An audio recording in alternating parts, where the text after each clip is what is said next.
सुशांत उपाध्याय. हे माझे वडील आहेत.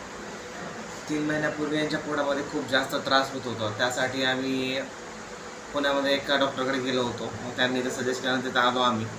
मग इथं आल्यानंतर इथं ॲडमिशन झालं त्यांचं. मग समजलं की कॉमन बाईल डक्टमध्ये CBDमध्ये स्टोन आहे असं कळलं.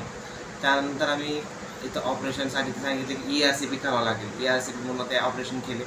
त्यानंतर थोडे दिवस कमी झाला होता, पण त्यानंतर पण थोडा त्रास होत होता त्यांना, म्हणजे डायजेशनमध्ये थोडे प्रॉब्लेम्स होत होते.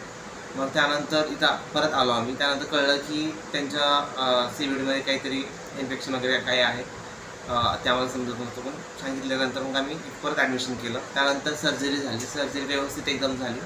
सर्जरी होऊन 2 दिवसामध्येच म्हणजे एकदम व्यवस्थित ते चालायला फिरायला लागले, जेवण वगैरे व्यवस्थित करायला लागले.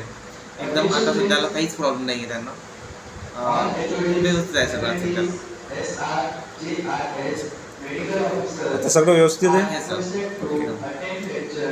कसं राहिला तुमचा ओव्हरऑल अनुभव? अनुभव छान होतं. म्हणजे इथं जे स्टाफने सहकार्य केलं, जे डॉक्टरकडून सहकार्य भेटलं, असं वाटत होतं की काहीतरी आपलं फॅमिलीचं डॉक्टर आहे असं वाटत होतं. एकदम फ्रीली म्हणजे ओपन. कुठले मेन डॉक्टर होते तुमच्या ट्रीटमेंट करणारे? प्रवीण सर होते.